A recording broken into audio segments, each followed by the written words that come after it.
Silvia Mirelman, una nueva muestra en Fundacruz y tu obra como protagonista, una obra muy particular de El paisaje que habito o algo así. Soy el paisaje que habito, sí. Bueno, es una muestra de tapices de la mayor parte de lana hechas en telar. Yo empecé a trabajar hace unos 10 años con los telares y con los tapices hará unos 5 años más o menos. Estudié donde pude, un poco autodidacta, un poco con algunas profesoras. Mi primera profesora fue Esther Bertorello, que me enseñó a manejar el telar, y bueno, después ya cuando empecé con tapices, mi formación más importante fue con una profesora americana online, un curso muy bueno, que realmente me terminó de dar la formación que yo necesitaba, ¿no? Y bueno, practiqué mucho, estudié mucho y hasta que llegué a un nivel que yo consideré aceptable. Y ahí empecé a pensar empecé a hacer algunos tapices y como vi más o menos, que me gustaba lo que estaba haciendo, especialmente que había encontrado el motivo, porque eso fue lo que más me costó, ¿no? Encontrar qué es lo que yo quería mostrar, qué es lo que yo quería plasmar, ¿no? Porque hay un universo de cosas para hacer, ¿no? Yo por mi formación de arquitecta, lo geométrico me llama mucho, las formas, pero no me terminaba de decidir y finalmente conseguí unir varias cosas. Por un lado, el tema del paisaje, que a mí siempre me llamó muchísimo la atención, me emocionó siempre mucho el paisaje patagónico, los cielos, no solo los cielos, la estepa, esa inmensidad que tenemos nosotros, ¿no? Y siempre pensé por años, cuando lo veía, que me gustaría volcarlo a algo. Pensaba en la acuarela, yo no sé pintar, pero pensaba en su momento qué lindo sería saber pintar acuarela y poderlo hacer. Bueno, y cuando el tema era que yo no quería hacer algo que fuera una pintura tipo una foto, digamos, porque el material no es para eso, para mí el tapiz es para otra cosa. Así que, bueno, empecé a trabajarlo de una forma de síntesis y al mismo tiempo me parecía lindo, o por lo menos yo quise agregarle la impronta humana, o sea, el paisaje y el hombre, ¿no? Entonces los paisajes siempre tienen alguna cosa más, que pueden ser guardas de las mantas tehuelches o otros elementos que acompañan ese paisaje, que complementan ese paisaje. Y bueno, salieron estas cosas, yo estoy satisfecha con eso, y cuando ya hice varios pensé siempre en hacer una colección, unos 10 tapices, y hacer una muestra de Fundacruz. Ese era mi propósito y llegué, acá estoy. Bueno, yo soy de las viejas de Fundacruz, siempre Vicente dice que yo tengo que ver con que él haya hecho esto con esta casa, porque nos conocíamos hace mucho por la parte de arquitectura y siempre le decíamos que esto tenía que ser, era una casa histórica y que tenía que ser algo importante y bueno, según él se decidió por eso, así que bueno, desde esa época de la historia de la casa estoy acá y los he acompañado toda la vida y hoy estar como expositora es muy lindo, muy lindo. Tuviste para la exposición que se inauguró este viernes 3 de junio la curaduría de otra artista. Sí, de Susana. Susana es mi amiga. Con Susana somos amigas desde que vivimos en Río Gallegos, éramos vecinas primero. Primero se hicieron amigos nuestros hijos, que eran pequeñitos. Y somos como hermanas, nosotros decimos que somos, las dos no tenemos hermanas mujeres, entonces realmente es una relación de hermanas. Y bueno, muy lindo, yo creo que lo que hizo está muy lindo, ella es muy solvente en lo que hace, en la parte de curaduría estoy hablando, de lo demás también. Y bueno, ella decidió cómo tenían que ser las cosas, yo no me metí para nada en eso porque sé que ella sabe lo que hace y realmente lo hizo muy bien. Ella te propuso montar 3 telares, ¿son los que vos usás habitualmente en tu taller? Bueno, yo le sugerí, porque los telares los diseñé yo también. O sea, yo además de que hago tapices, también hago telas. Me interesa la parte de textil, de la parte técnica. Y también a medida que fui trabajando fui diseñando mis telares porque no encontraba telares que me gustaran o los que me gustaban eran del exterior que no se podían comprar. Y como, bueno, yo entiendo bastante de dibujar muebles y eso porque trabajé mucho con mi mamá cuando era joven, mi mamá era arquitecta también y se dedicaba a eso. Bueno, fui pensando y viendo distintos, en realidad es un resumen de cosas que existen, ¿no? Más modificaciones que le voy haciendo yo, que creo que esa es la forma de trabajar, ¿no? O sea, yo estudié todos los telares que hay en plaza en el mundo, digamos, americanos, neozelandeses y demás, y finalmente diseñé esos 3 telares que están acá. Además de la compañía de Susana Suárez en la curaduría, ¿te acompaña otra artista a la que vos le realizás una especie de homenaje? Sí, bueno, Dorita Zarzoso, que falleció hace 5 años, ella era nuestra compañera del taller de telar con Esther Bertorello, y bueno, cuando ella empezó a trabajar, yo la invité, porque ella hacía esculturas en madera y en cerámica. Y un día, en un cumpleaños de Susana, yo le digo, mira, estamos por empezar un taller de telar, a vos te va a gustar, vení. Y vino. Y empezó a trabajar y a hacer cosas muy lindas, como hace ella. Era una persona muy creativa y además nos hacíamos reír mucho y la pasábamos muy bien con ella. Y bueno, antes de fallecer ella hicimos una vez una muestra de todo el taller, una pequeña muestra de alumnos, digamos. Y yo la fui a buscar, las tenía en mi casa y la fui a ver el día anterior que ella falleciera al hospital y me dice, ¿vos tenés mis tapices? Le digo, sí, bueno, quédatelos, son para vos. Y ahí están esos 2 tapices y yo dije, bueno, cuando yo haga una muestra tiene que estar Dorita también. Qué lindo recuerdo. Y hablando de recuerdos, cuando vos haces un raconto o una reseña de tu trayectoria, de tu formación académica, artística en telar, no solamente recordás a tus profesores, sino también a tus padres, a tu abuela. Bueno, yo hago toda clase de manualidades, me gusta mucho. Pero hasta ahora siempre hacía cosas utilitarias. Pero coso, tejo, hago puntillas, encaje de bolillos, cosa que hay por ahí dando vueltas. Yo quiero saber, quiero aprender. Hice mucho cerámica de chica hasta que vine a vivir acá, hice algo de vitrofusión, o sea, me gusta todo eso. Mi abuela, que vivía en casa, cosía, tejía y también le hacía todo. Pero no era de las que enseñaban. Pero bueno, eso se ve que me lo ha transmitido. Mi abuela me dejó 2 cosas, el pelo blanco, que ella tenía este mismo pelo, y las manos para trabajar. Mi papá tuvo fábrica textil y mi abuelo tuvo una de las primeras fábricas textiles de la Argentina. El edificio de la fábrica de mi abuelo ahora es de la universidad, es el ciclo básico de la universidad en Parque Centenario en Buenos Aires. ¿Cómo se llamaba tu abuelo? Mi abuelo Simón Mirelman. Bueno, es toda una historia, ¿no? La venida de él de Europa, trajo los hermanos y bueno, armó la fábrica, trajo los tejedores suizos y las máquinas y bueno, tuvo de las primeras fábricas modernas, digamos, de la Argentina.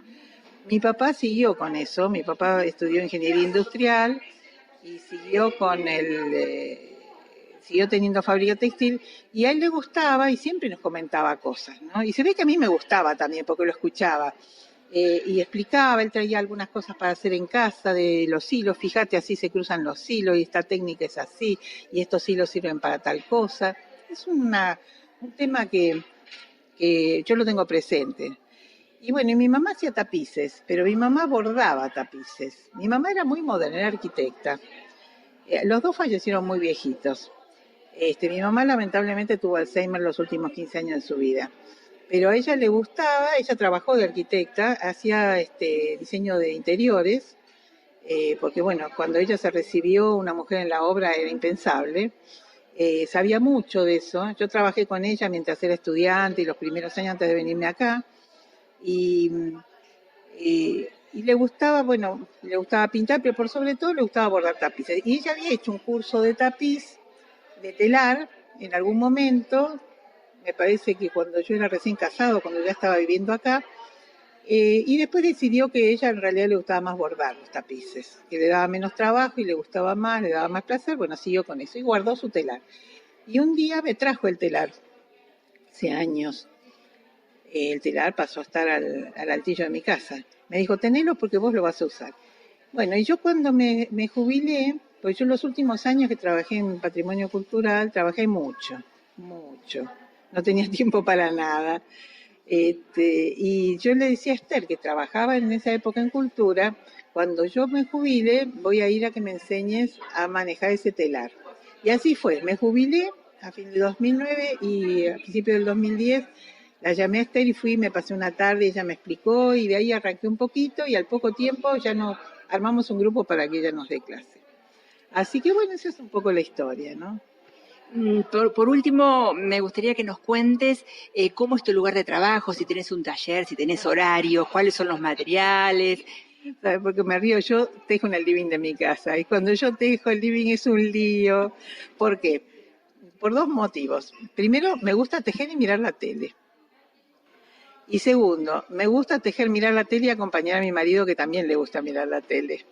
Entonces, si yo me voy, yo tengo una casa grande, tengo una pieza de costura donde coso, tengo otro lugar donde tengo otras máquinas de tejer, otras cosas. Pero si yo me voy arriba a tejer, no lo veo a mi marido en todo el día. Y como me gusta tejer y estar con él y acompañarlo, tejo en el living. Entonces subo telares, viste el tamaño que tienen los telares, son grandes. No importa, yo los subo al altillo, los bajo del altillo cuando estoy trabajando con uno, guardo el otro, bolsas con lanas y pedacitos de lanas por todo el living. Pero bueno, así me es cómodo, así me es cómodo. Cuando tenés un proyecto de obra, ¿cómo empezás? ¿Cómo elegís los materiales? Mira, yo miro mucho en internet y hay cosas que me motivan. Hacía lo mismo cuando proyectaba en arquitectura. Cuando tenía un proyecto nuevo, lo primero que hacía era mirar bibliografía, mirar revistas, hasta que hay algo que me despierta algún tema, ¿no? Ahora, por ejemplo, con esta serie, como he tratado una serie, armé una carpeta donde tengo proyectos posibles y cosas que me interesan para hacer más adelante. Todavía tengo varios para hacer más adelante. O sea, tenía una cantidad de proyectos en vista. Y bueno, cuando ya me empiezo con uno, me fijo los colores. Es un tema conseguir las lanas de colores.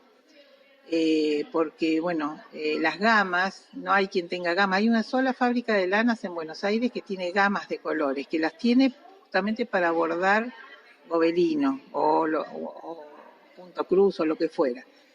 Ellos tienen 80 colores en una calidad de lana. Nunca tienen los 80, pero bueno, se supone que son 80 colores. Yo cuando empecé a trabajar les compré mucho a ellos porque me era más fácil que todas las lanas fueran del mismo grosor.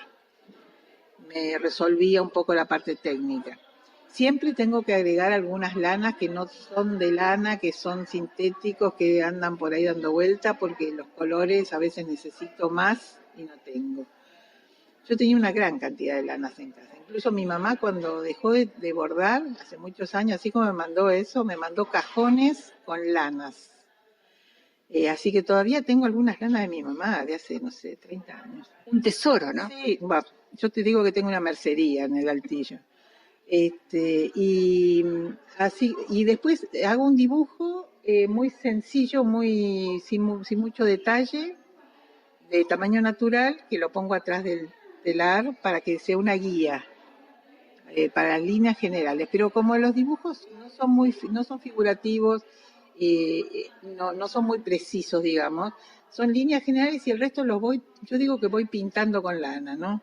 Es como pinceladas que uno va haciendo, eligiendo una lana. Tengo todo el canasto de lanas de cada color y voy eligiendo y poniendo lanas. Ahora se me están acabando las lanas y las lanas están muy caras. Así que estoy por empezar el mes que viene con la misma profesora americana un curso de teñido de lanas. No con tinte natural, un teñido con tintes para lana, pero para hacer cosas con precisión. Porque si vos necesitas una gama y después necesitas hacer más, es una cuestión técnica ya, ¿no? Ella justamente va a empezar un curso nuevo y ahí me anoté. Digamos que el crecimiento del artista no se acaba. No. Y en la parte de telar, no de tapices, también estoy avanzando con algunas técnicas nuevas. que se están empezando a realizar, porque el telar de peine es como que no tiene aparentemente muchas posibilidades porque tiene un solo cruce de lanas. Da para un dibujo liso y para hacer con dibujos ya hay que trabajar con varias lanas cruzándolas y demás, pero no es lo mismo que los telares grandes de pedales que tienen muchos peines y uno puede hacer distintos efectos, pero resulta que uno agregándole peines a este telar puede hacer lo mismo. Yo probé con 2 peines y me funcionó bastante bien para hacer sargas, por ejemplo, algunos dibujos. Y ahora empezó a aparecer para 3 peines, algunas personas que están haciéndolo, incluso un tejedor un muchacho de La Plata, que está trabajando con eso, que estamos conectados. Así que ahora, cuando que terminé con la muestra, en cualquier momento empiezo con los 3 peines. Y bueno, son toda esa, por eso te digo, toda esa parte técnica que a mí también me interesa, ¿no? Así que tengo todavía para mucho, sí. Por último, ¿nos contás por qué sos el paisaje que habitás? Bueno, el paisaje tiene mucho que ver con uno, ¿no? Y cuando vos lo sentís al paisaje, lo habitás. Yo desde el punto de vista del patrimonio cultural, tema que trabajé bastante en los últimos años de mi vida de trabajo, digamos, fui directora de patrimonio cultural, el último tiempo lo dedicamos bastante al paisaje cultural, que es una categoría de UNESCO más o menos nueva, que considera el paisaje cultural como un patrimonio, ¿no? Y el paisaje cultural se lo considera desde 2 puntos de vista. Por un lado, el paisaje modificado por el hombre, por ejemplo, los sembrados, no sé, distintas cosas que el hombre ha modificado el paisaje. Ese fue el primer concepto. Y el segundo concepto es lo que culturalmente es importante para el hombre en el paisaje. Yo siempre digo, por ejemplo, el Chaltén, para nosotros los santacruceños, es mucho más que una montaña, tiene que ver con la cultura. Lo mismo era para los tehuelches. Entonces, para mí es un paisaje cultural, ¿no? Bueno, y en ese sentido también tiene que ver con esto de habitar el paisaje, o sea, ser parte del paisaje. Y por eso también en mis trabajos está la impronta del hombre. Muchísimas gracias, Silvia Mirman. Gracias a vos.